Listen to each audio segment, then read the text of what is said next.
అందరికీ మరణాత. అందరూ కూర్చోండి. ఇటీ సన్నిధి సంస్కరణ శిబిరములు ఏర్పాటు చేసిన మన మిషన్ అధినేత, మిషన్ ప్రెసిడెంట్ గారైన కిరణబాబాయ్ గారికి నా మరణాత. బేతేలు గృహవాసవులందరికీ నా మరణాత. అలాగే అధ్యక్షత పదవి అనుగ్రహించి అధ్యక్షుడిగా ఉండి ప్రతి సన్నిధి సంస్కరణ శిబిరంలో అధ్యక్షుడిగా ఉండి జరిగించుచున్న అలెగ్జాండ్రయ్య గారికి మరణాత.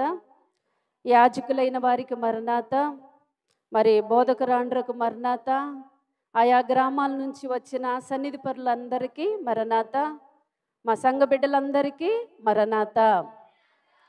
మరి తండ్రి కుమార పరిశుద్ధాత్మలు త్రియేక దేవునికి మనమందరం కలిసి మరణా చెల్లించుకుందాం. త్రియేక దేవునికి మరణాత. అందరికీ మరణాత. ఆకలేస్తుందా? ఎట్లేదా? పైకే అంటున్నారు కదా, ఆకలేస్తుంది. ఇప్పటి వరకు మరిన్ని విషయాలు సన్నిధి గురించి మీరు విన్నారు. మరి సన్నిధి యోధులు సదస్సులో ట్రైనింగ్ ఇచ్చి మరి అయ్యగారు కిరణబాబాయ్ గారు ప్రకాశం జిల్లాలో ఆయా ప్రాంతాల్లో సన్నిధి సంస్కరణ చేయమని దేవుడు మమ్మల్ని ఏర్పాటు చేశాడు. కనుక మీకు ఇష్టం లేకపోయినా, ఆకలేసినా, కష్టంగా ఉన్నా ఏం చేయాలి? చెప్పాలి. కాబట్టి వింటారా అందరూ? అందరికీ మరణాత. సమయం చాలా విలువైనది. ఇప్పటికే చాలా సమయము గడిచిపోయింది. కొద్ది నిమిషాలు దేవుని వాక్యాన్ని ధ్యానం చేసుకుందాం. చిన్ని ప్రార్థన చేసుకుందాం. పరిశుద్ధుడా, ప్రేమ కలిగిన తండ్రి, మీ ఘనమైన పావన పాదములకు మా వెలలేని కృతజ్ఞత స్తుతులు స్తోత్రములు. మాకంటే ముందుగా తండ్రి కుమార పరిశుద్ధాత్ములుగా త్రిత్వ దేవుడుగా త్రియేక తండ్రిగా మా మధ్యలోనికి వచ్చి మమ్మల్ని అందరినీ సంస్కరణ చేయటానికి సంస్కరణకర్తగా వచ్చిన మా తండ్రి మీకు నమస్కారములు. మీరే కాదు, పరిశుద్ధులు, దేవదూతలు, ఋషులు, ఆత్మీయ తండ్రులు, భక్తులైన వారు మా మధ్యలో ఉన్నారు. అయా, త్రియేక దేవుడుగా దేవదూతలతోనూ పరిశుద్ధులతోనూ ఋషులతోనూ ఆత్మీయ జనుకులతో తండ్రులతో మమ్మలను సంస్కరించటానికి సభాపతిగా సభ ముఖ్యుడిగా మీరు మా మధ్యలోనికి వచ్చినందుకు మీకు ప్రణతులు చెల్లించుకొంచున్నాం ప్రభువా. ఇదిగో నా నాయనా, ఎన్నో ప్రసంగాల ద్వారా మీరు సంస్కరించారు. అల్పురాలను, అయోగ్యురాలను, దుమ్మును ధూళిని ప్రభువా, ఎందుకు పనికిరాని పామర్రాలను అయినా ఏర్పాటు బైబిల్ మిషన్ కొరకు మరి పనిముట్లుగా వాడుకుంటున్నారు. కనుక నన్ను కూడా కొద్ది నిమిషాలు నీ ఆత్మతో నింపి నన్ను కూడా నీ పని కొరకు వాడుకోమని, అయ్యా నిలవబడేది మేమే కానీ మాట్లాడువారు మీరు. కనుక మీ మాట ద్వారా వచ్చిన బిడ్డలందరినీ సంస్కరణ చేయమని మా మధ్యలోనికి వచ్చి వేసిన త్రియేక దేవుని నామములో అడిగి వేడుకొనుచు ప్రార్థిస్తూ ఉన్నాము పరమ తండ్రి. అందరూ కూర్చోండి. అందరికీ మరణాత. అందరికీ కనబడి మాట్లాడుదు ననుటయే మిషను విశ్వాసము. అందరికీ కనబడి మాట్లాడుదు ననుటయే మిషను విశ్వాసము. కొందరి బోధలు వేరుగనుండును, కొందరి బోధలు వేరుగనుండును. అందుకే మాటలాడను నేను, అందుకే మాటలాడను నేను. మనోవిచారము కూడదు నీకు, మహిమతరంపులే కావలెను. దేవుని వాక్యాన్ని చదువుకుందాం. అందరూ పరిశుద్ధ బైబిల్ గ్రంథాలు తీసి మొదటి రాజుల గ్రంథము 19వ అధ్యాయము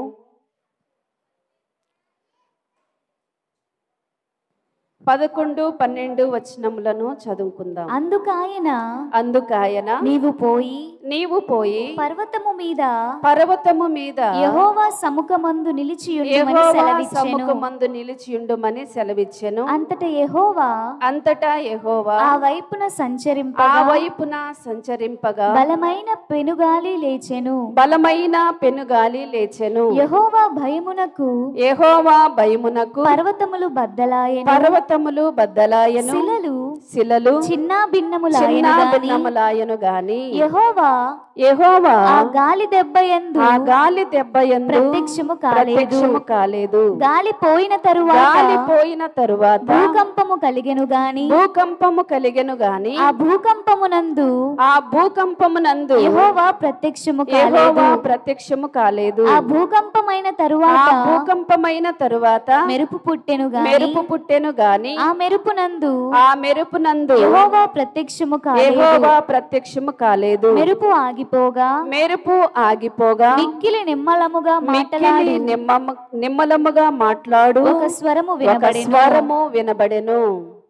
దేవుని నామానికే మహిమ కలుగును గాక. అందరూ చూసారా దేవుని వాక్యాన్ని?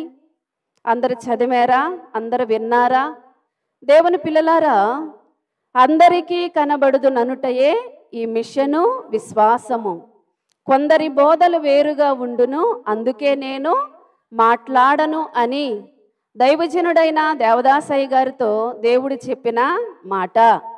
మరి మనం మిషన్ విశ్వాసం ఏంటి అంటే, దేవుడు నాకు కనబడతాడు, నాతో మాట్లాడతాడు. నాకే కాదు కానీ అందరికీ కనబడి అందరితో మాట్లాడతాడు. తండ్రి ప్రపంచమంతటి కొరకు గొప్ప ప్రార్థన చేసిన వారై ఉన్నారు మన తండ్రి గారు దేవదాసయ్య గారు. దేవా నాకు కనబడుము, నాతో మాట్లాడుము. దేవా అందరికీ కనబడుము, అందరితో మాట్లాడుము అని ప్రార్థించిన వారై ఉన్నారు. మరి మన ప్రార్థనలో బలము లేకపోయినా, ఒకవేళ బలము ఉండొచ్చు ఉండకపోవచ్చు, కానీ శ్రీని ముట్టని శ్రీమంతుడు సుగుణాల రాశి ఎవరు? మానవ జన్మములో భూప్రపంచములో మానవ జన్మమెత్తి పుట్టిన మనుషుల్లో పరిశుద్ధుడు ఎవరు అంటే మన తండ్రి గారే. ఆయనే ఫాదర్ ఎం దేవదాసయ్య గారు. మరి మన దైవజనుడు చేసిన ప్రార్థనకు దేవుడు జవాబు ఇచ్చారు. అయితే బైబిల్ మిషన్ బిడ్డల అనుభవం ఏంటంటే, దేవుడు కనబడతాడు, మాట్లాడతాడు. అనేక మందితో మనం ఈ మాట చెప్పినప్పుడు దేవుడు మాకు కనబడి మాతో మాట్లాడతాడంటే వారు నమ్మరు. అదిగాక ఎలా కనబడతారు, ఎలా మాట్లాడతారో కూడా వారికి తెలియదు. అయితే ఏలియా గారి కాలంలో దేవుని పిల్లలారా 3 మార్పులు మనం చూస్తాం. సమయం తక్కువగా ఉన్నది కనుక త్వరగా నేను వాక్యాన్ని ముగిస్తాను. మరి ఏలియా గారితో దేవుడు అన్నాడు, యెహోవా భయమునకు కొంచెం ముందుకు యెహోవా సముఖమందు నిలిచియుండుమని సెలవిచ్చెను.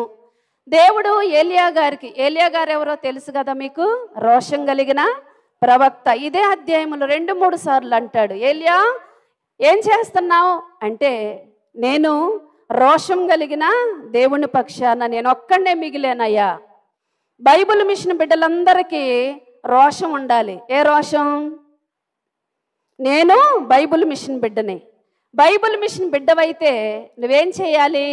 దైవ సన్నిధి చేయాలి. ఇంకా దేవుడు కనబడి మాట్లాడే వరసలో ఉండాలి. అలాంటి రోషం కలిగిన బిడ్డలుగా మనము ఉండాలి. మనమందరం ఎవరి బిడ్డలమి? బైబిల్ మిషన్ బిడ్డలం కనుక మనందరము ఏం చేయాలంట? రోషము కలిగి దైవ సన్నిధి చేసి దైవ ప్రత్యక్షతను మనము సంపాదించుకోవాలి. ఏలియా గారు అంటారు పలుమార్లు ఆ మాట. అయితే దేవుని పిల్లలారా, దేవుడు అంటున్నాడు, ఆ వైపున మరి నీవు నా సముఖమందు నిలిచి ఉండుమని సెలవిచ్చాడు. అప్పుడు అంతటా యెహోవా ఆ వైపున సంచరింపగా బలమైన పెనుగాలి లేచెను. యెహోవా భయమునకు పర్వతములు బద్దలాయెను. యెహోవా భయమునకు పర్వతములు బద్దలైనవి కానీ యెహోవా ప్రత్యక్షము కాలేదంట. ఎవరికి? ఏలియా గారికి. దీన్ని దేనికి సాదృశ్యం అంటే ఎంత ఎక్కువ పాటలు పాడి, ఇప్పుడు లోకమంతా ఈ మూడిట్లో ఉంది, లోకమంతా ఈ 3 రంగాల్లో ఉన్నది. టైం అంతా పాటలు పాడతారు, మ్యూజిక్లు మరి సౌండ్ సిస్టమ్ మీద పెడతారు మనసంతా.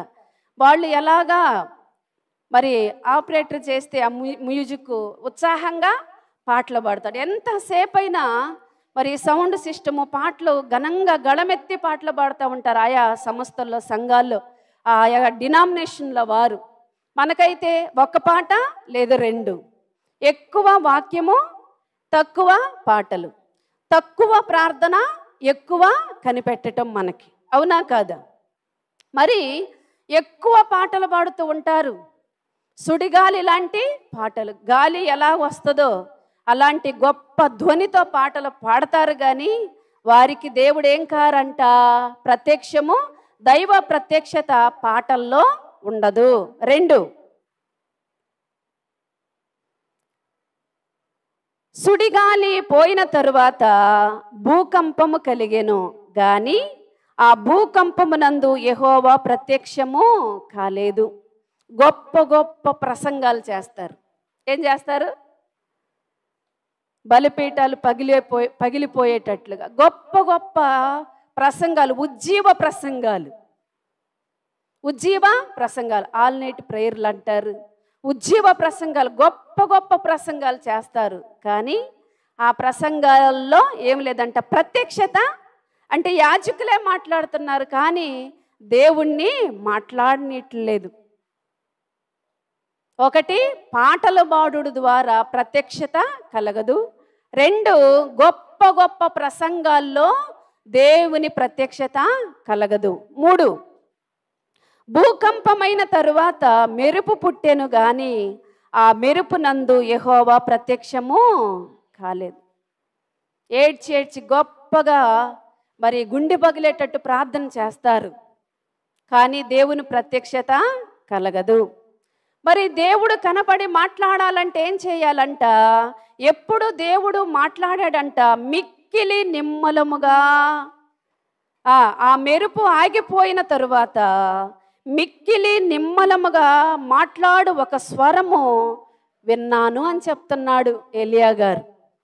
మరి మన తండ్రి గారు సూదికొండ మీద కానీ మరి సన్నిధిలో ఉన్నప్పుడు కానీ తండ్రి గారు దేవదాసయ్య గారు మరి ఏం చేశారంట? నిశ్శబ్దంగా మౌనంగా దేవుని సన్నిధిలో కూర్చున్నప్పుడు దేవుడు కనపడి మాట్లాడాడు. ఈ బైబిల్ మిషన్లో ఉన్న వ్రాతలన్నీ, బైబిల్ మిషన్లో ఉన్న పుస్తకాలన్నీ మనుషులు చెప్తే రాసిన పుస్తకాలు కాదు. ఎవరు చెప్తే రాశారంట? తెలుగు క్రైస్తవ కీర్తన పుస్తకంలో పాటలే. కానీ ఇప్పుడు చాలామంది పాటలు పాడుతున్నారు, పాటల రచయిత వారే, కల్పన వారే, పాటలు పాడటం కూడా వాళ్ళు. ఇలాంటి పాటలకు ఊగిపోతుంది లోకం. నీవుంటే నాకు అంటారు, రాజా నీ సన్నిధిలో ఊగిపోతుంది లోకం. కానీ దైవ ప్రత్యక్షత పాటల్లో, గొప్ప గొప్ప ప్రసంగాల్లో పెద్దంగా ఏడ్చి ప్రార్థన చేస్తే దేవుడు కనపడడమ్మా. దేవుడు కనపడాలంటే ఏం చేయాలి? నేను దైవ సన్నిధిలో ఉన్నప్పుడు దేవుడు నాకు చూపించిన వాక్యం ఇది. నేను అదే మా ఇంట్లో మా కుటుంబ సభ్యులతో పంచుకుంటున్నా. ఏం వాక్యం చెప్పాలి ప్రభువా అంటే, దేవుడు నాకు ఈ వాక్యము చూపించాడని నా కుటుంబ సభ్యులతో నేను పంచుకోవటం జరిగింది దైవ సన్నిధిలో ఉన్నప్పుడు. దేవుని పిల్లలారా, మరి దేవుడు ఎలా కనపడి మాట్లాడతాడు? దేవుడు కనపడి మాట్లాడాలంటే ఏం చేయాలి? మౌనంగా కూర్చోవాలి. ఇప్పుడు దాకా అమ్మగారు వాళ్ళు చెప్పింది అదే. దైవ సన్నిధి అంటే కనిపెట్టుకొని కూర్చోవటం. దైవ సన్నిధి అంటే మౌనంగా దేవుని కొరకు ఎదురు చూస్తూ కూర్చోవటం. సన్నిధి అంటే దేవుడు మనిషి ఉండే స్థలం. దైవ సన్నిధి అంటే దేవుని ముఖము, దేవుని కన్ను, దేవునితో సహవాసం, దేవుడు ఉండే స్థలం. మరి దేవుడు కనపడి మాట్లాడాలంటే మనం ఏం చేయాలంట? ఏలియా గారు ఏం చెప్తున్నారు? ఏలియా గారికి ఎప్పుడు ప్రత్యక్షమయ్యాడంట దేవుడు? ఏలియా గారితో ఎప్పుడు మాట్లాడాడంట దేవుడు? సుడిగాలి వచ్చిపోయిన తర్వాత, భూకంపం వచ్చిపోయిన తర్వాత, మెరుపు వచ్చిపోయిన తర్వాత ఇంకేమి లేదు, మిక్కిలి నిమ్మలమైన వాతావరణం. ఇంకా సౌండ్ అనేది ఏమి లేదు, శబ్దాలేమీ లేవు, ఇంకే శబ్దాలు లేవు, ఏ సౌండ్ లేదు, ఏ అంతరాయం లేదు, ఏమి లేదు.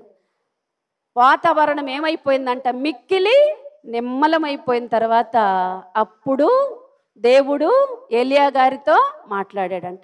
ఇప్పుడు నిశ్శబ్దంగా ఉండే సమయం ఏంటిది? ఆ నిశ్శబ్దంగా ఉండే సమయం ఎప్పుడు మనకి? ఏకోజామున. ఎప్పుడు ఎందుకు? మంచం దిగగానే మొదట మోకరించి మన తండ్రిని తలంచుకోమన్నాడంటే అది చాలా మిక్కిలి నిమ్మలమైన సమయం. ఇంకే శబ్దాలు కానీ, మనకే మాటలు కానీ, మనుషులు కానీ వినపడవు. దేవుడు మనకు కనపడి మాట్లాడాలంటే వాతావరణం ఎలా ఉండాలి? చాలా నిమ్మలంగా ఉండాలి. వాతావరణం ఉండాలి, మన మనసు కూడా ఉండాలి. మనసున నెమ్మదిగాంచిన ఎడల మహిమ శరీరము దాల్చెదవు. మనసున నెమ్మదిగాంచిన ఎడల మహిమ శరీరము దాల్చెదవు. అనుమానములను అణచివేయుచు, అనుమానములను అణచివేయుచు ఆయత్తము చేసెదను నిన్ను, ఆయత్తము చేసెదను నిన్ను. మనోవిచారము కూడదు నీకు, మహిమతలంబులే కావలెను. మనము దేవుని సన్నిధిలోనికి వెళ్ళబోయేటప్పుడు వాతావరణం నిమ్మలంగా ఉండాలి. 2, మనసు కూడా ఎలా ఉండాలి? గందరగోళంగా, మరి గాబరాగా, గందరగోళంగా, టెన్షన్గా ఏమీ ఉండకూడదంట. మనోనిదానం అంటే ఏంటి చెప్పండి? నిమ్మలమైన మనోనిదానం అనగా నిదానమైన మనస్సు. ఏంటి చెప్పండి? నిదానమైన మనస్సు. చూడండి, మరి సన్నిధి యోధులు సదస్సులో మరి అయ్యగారోళ్ళు 21 ప్రసంగాలు బోధించమని చెప్పారు. మరి ఇది నా అనుభవము. ఎప్పుడు దేవుడు కనబడి మాట్లాడతారు అంటే నిమ్మలమైన సమయము, నిమ్మలమైన మనస్సుతో దైవ సన్నిధిలోనికి వెళ్ళినప్పుడు దేవుడు మనకి కనబడి మనతో మాట్లాడతారు. కాబట్టి దేవుడు మనకి కనబడి మనతో మాట్లాడాలంటే చాలా ప్రశాంతమైన వాతావరణం ఉండాలి, చాలా ప్రశాంతమైన మనసు కలిగి దైవ సన్నిధిలోనికి వెళ్ళినప్పుడు దేవుడు మనకి కనబడి మనతో మాట్లాడతారు. దేవుని పిల్లలారా, మరి దైవ సన్నిధిలోనికి వెళ్ళి మౌనంగా కనిపెట్టుడు ద్వారా కొన్ని కీడులు తొలగిపోతాయి, కొన్ని మేళ్ళు కలుగుతాయి. పాట కూడా ఉంది కదా, ఏమని? చేయాలి చేయాలి దైవ సన్నిధి చేయాలి, చేయాలి చేయాలి దైవ సన్నిధి చేయాలి. సన్నిధి చేస్తే సమస్తమైన మేలు కలుగును, దైవ సన్నిధి చేస్తే సమస్తమైన కీడులు తొలగును. చేయాలి చేయాలి దైవ సన్నిధి చేయాలి, సన్నిధి చేస్తే సమస్తమైన మేలు కలుగును, దైవ సన్నిధి చేస్తే సమస్తమైన కీడులు తొలగును. అందరికీ మరణాత. దైవ సన్నిధిలోనికి వెళ్ళినప్పుడు దేవుడు మనకి కనబడి మాట్లాడతారు. అంతేకాకుండా కీడులు తొలగిపోతాయి, మేళ్ళు కలుగుతాయి. చూడండి, కొన్ని కీడులు ఉన్నాయి దేవుని పిల్లారా. దైవ సన్నిధిలోనికి వెళ్ళి సన్నిధిలో కనిపెట్టకపోతే మీకు కొన్ని కీడులు ఉంటాయి. కీడంటే తాయితాలు కట్టుకుంటారేంటి? పోయి కాళ్ళకి నల్లదారాలు, అయ్యగారు చూస్తే కాలును కూడా కట్ చేసేస్తాడు. కాబట్టి కీడంటే ఏమో దిష్టిలని అనుకుంటారేమో, అలాంటివి కాదు. అవి అసలు లేవు, భూలోక ఆచారాలు అంతే. కాబట్టి కొన్ని కీడులు ఉంటాయి. రోజు దైవ సన్నిధిలోకి వెళ్ళి దేవుని దగ్గర కనిపెట్టకపోతే బైబిల్ మిషన్ బిడ్డల మీద కొన్ని కీడులు ఉంటాయి. చూడండి, ఒకటి, బోధ వినటం ఇష్టం ఉండదు, దేవుని వాక్యం వినటం ఇష్టం ఉండదు. దేవుని వాక్యం వినకపోతే కీడు వచ్చింది మీకు. రెండు, పాపములు ఒప్పుకోవటం ఇష్టం ఉండదు. పాపములు ఒప్పుకోవటం ఇష్టం ఉండదు. పాపములు ఒప్పుకోకపోతే పరలోక రాజ్యానికి వెళ్తామా మనం? వెళ్ళాం. మూడు, పాపములు విసర్జించటం ఇష్టం ఉండదు. ఒప్పుకోవటం మెట్లు ప్రార్థనలో ఉంటుంది కదా, ప్రతి నెలలో మొదటి శుక్రవారం మరి మనం ఉపవాస ప్రార్థనలో మెట్లు ధ్యానం చేసుకుంటాం కదా, ప్రార్థనా మెట్లు. ఒకటి, బోధ వినటం ఇష్టం ఉండదు. బోధ వినకపోతే ఏమొచ్చిందంటే మీకు దేవుని వాక్యం వినకపోతే కీడు వచ్చింది. రెండు, పాపములు ఒప్పుకోవటం ఇష్టం ఉండదు. మూడు, పాపమును విసర్జించటము ఇష్టం ఉండదు. ఏలు పాపము కూడా. ఏలు పాపం అంటే మనల్ని కొన్ని పాపాలు ఏళ్తాయి.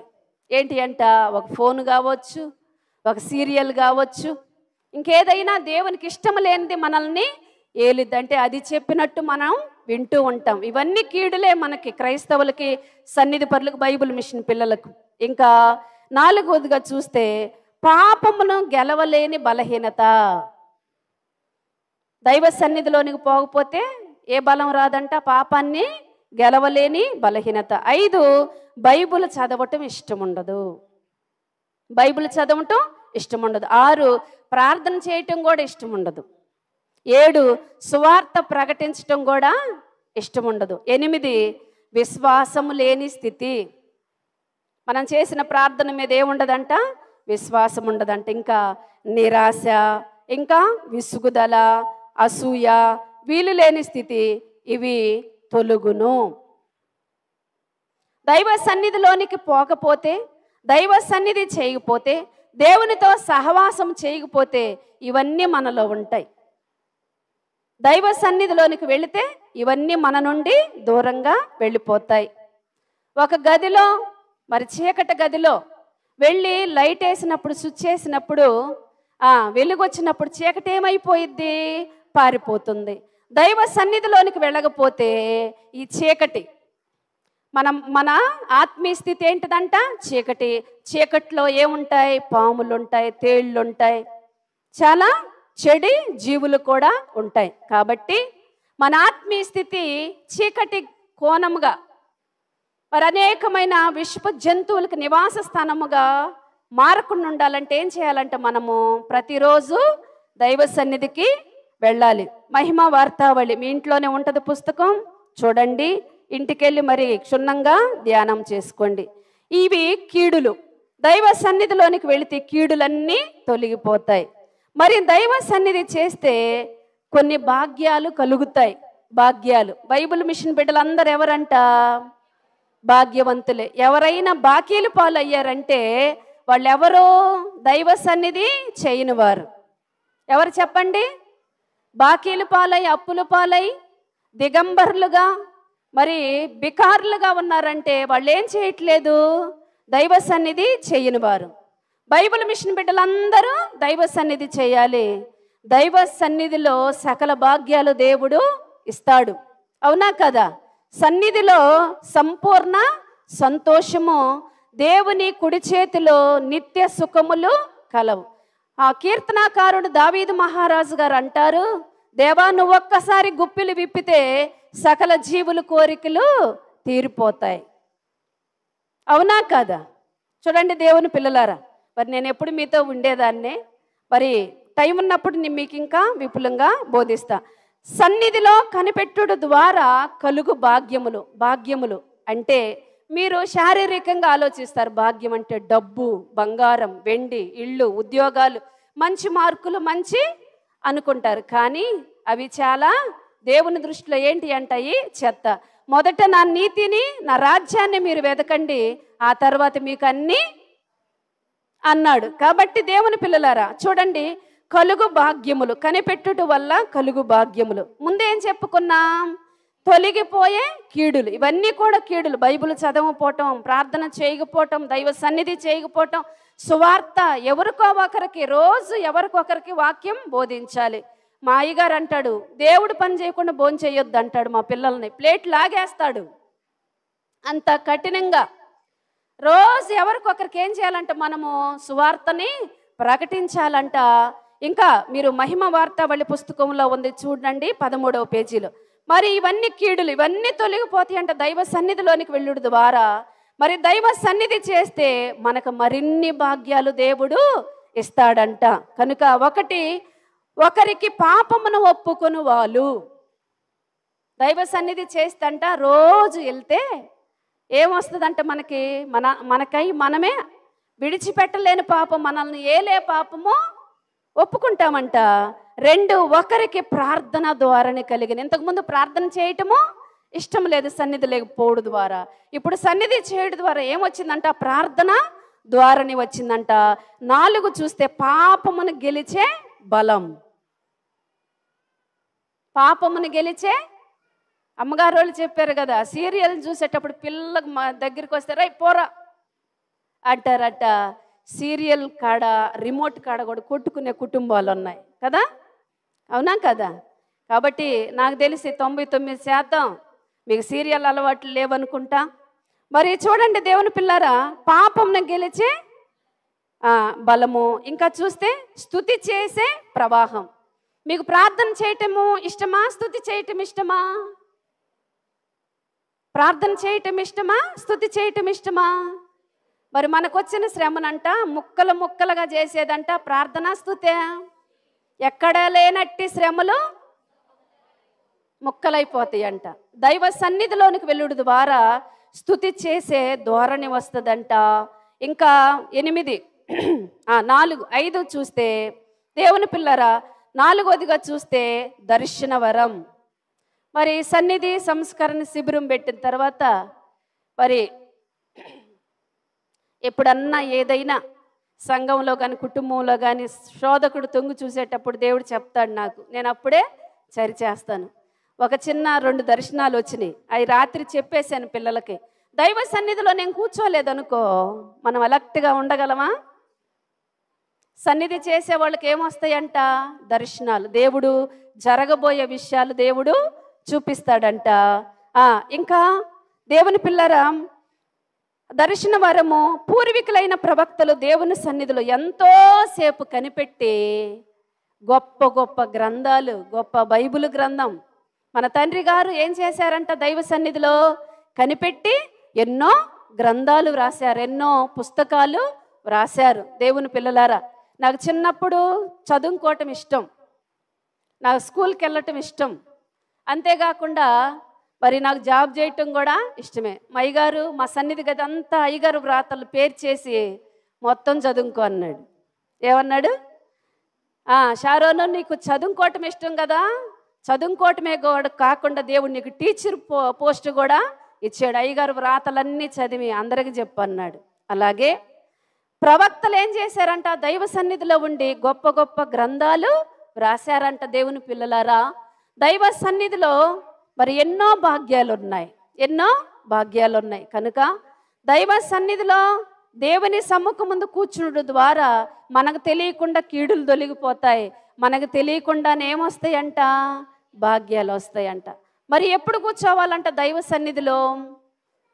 ఎప్పుడు కూర్చోవాలంట?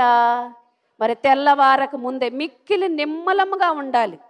వాతావరణం ఎలా ఉండాలి? పిల్లలు లేచిన తర్వాత ప్రార్థన కుదిరిద్దా?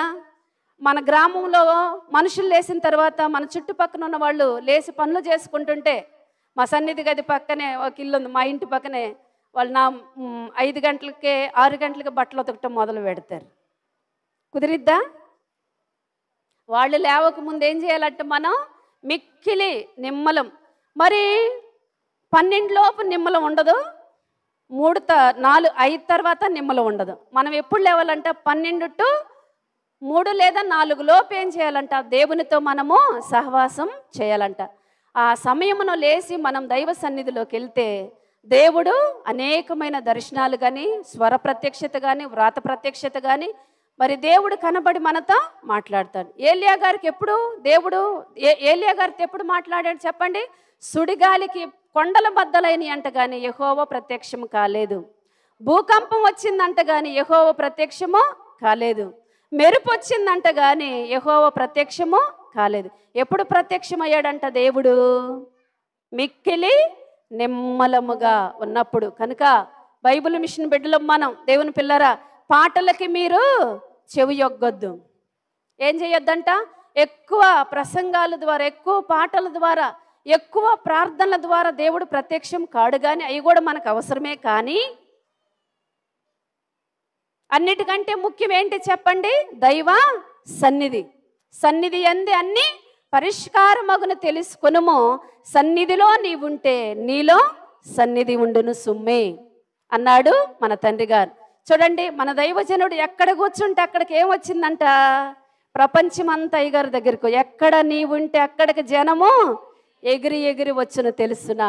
బైబిల్ మిషన్ సన్నిధిలో బయలుపడింది. బైబిల్ మిషన్ బిడ్డలం మనమందరం ఏం చేయాలంటే దైవ సన్నిధి చెయ్యాలి. ఈ ఏమి కూటాలు చెప్పండి? సన్నిధి సంస్కరణ శిబిరం. సన్నిధి పరులమే, బైబిల్ మిషన్ బిడ్డలమే. కానీ సంస్కరణ అంటే సరిచేయటము. సరిచేసుకోవాల్సిన అవసరం ఉంది కాబట్టి సరిచేసుకోమన్నారు మన మిషన్ అధికారులు. అంటే ఎక్కువ పాటలు వచ్చేసాయి. బైబిల్ మిషన్ బిడ్డలు ఏ పాటలు పాడకూడదు. మా అత్తమ్మ అయితే చేతులు మౌతుంటే మౌత్ తీసుకుని కొట్టేసిద్ది అంతే. బయట పాడితే అంత కోపం ఆమెకి. అయ్యగారికి కూడా ఇష్టం ఉండదు. లోకమంతా మనల్ని వెంబడిస్తుంటే మనం లోకాన్ని వెంబడిస్తున్నాం. కనుక పాటల కన్నా, ఉజ్జీవ ప్రసంగాల కన్నా, ఎక్కడ ఆ మీటింగులు, ఎక్కడ ఉజ్జీవ ప్రసంగాలంటే బైబిల్ మిషన్ బిడ్డలు వెళ్ళకూడదు. వెళ్ళొచ్చా? వెళ్ళకూడదు. ఆ ప్రాంతంలో బైబిల్ మిషన్ మందిరం లేకపోయినా ఇంట్లో ఉండి ఆరాధన చేసుకోమని ఆరాధన క్రమం బైబిల్ మిషను మరి పాటల పుస్తకంలో ఉన్నది. కనుక దేవుని పిల్లరా, ప్రపంచంలో చాలా భయంకరమైన వాతావరణం అలుంకున్నది. కానీ వారికి ఏ ప్రత్యక్షత లేదు? దైవ ప్రత్యక్షత లేదు. మనకేమున్నది చెప్పండి? దైవ ప్రత్యక్షత ఉన్నది. కారణం ఏంటంటే మనం దైవ సన్నిధిలో మౌనంగా కూర్చుంటాం. వాతావరణం నిమ్మలంగా ఉండాలి. మన మనసు కూడా నిమ్మలంగా ఉన్నప్పుడు దేవుడు కనబడి మాట్లాడతాడు. ఎందుకు కనబడి మాట్లాడాలి దేవుడు అంటే, అయ్యగారు అన్నాడు, ఆయనను చూస్తే నువ్వేం చెప్పాల్సిన అవసరం లే, నేను స్కాన్ చేస్తాడు దేవుడు. ఆయనను చూసినా, ఆయనను చూసిన అంతాయు సరియవును. ఆయన పాడండి అందరూ. అంతాయు సరియవును. ఆయనను చూసిన అంతాయు సరియవును. ఆయనను చూసిన అంతాయు సరియవును. అందరికీ మరణాత. పరిశుద్ధుడా, ప్రేమ కలిగిన తండ్రి, కొన్ని మాటలు సేనాయి సంస్కరణ శిబిరములో ఏకీభవించిన బిడ్డలందరికీ ప్రతి ఒక్క హృదయములో ఫలింపు చేయమని, ప్రతి ఒక్కరూ ప్రభువా నీ సన్నిధిలో నిన్ను చూసి నీ స్వరమును వినగలిగిన అంతస్తు ప్రతి ఒక్క బిడ్డ కలిగి ఉండుటకు సహాయం చేయమని మా మధ్యలోనికి వచ్చిన త్రియేక దేవుని నామములు అడిగి వేడుకొనుచు ప్రార్థిస్తున్నాము పరమ తండ్రి. ఆమేన్. అందరికీ మరణాత. అందరూ చప్పలు కొడదాము. మరి కనిపెట్టుట వలన కీడులన్నీ తొలగిపోతాయి. అనేక మేళ్ళు దేవుడు మనకి అనేక భాగ్యములు దయచేస్తారని చక్కని వాక్య సందేశం మనకు అందించిన మరి అమ్మగారికి, షారోన్ అమ్మగారికి అందరం మరణాత తెలియజేయండి. మరణాత, మరణాత.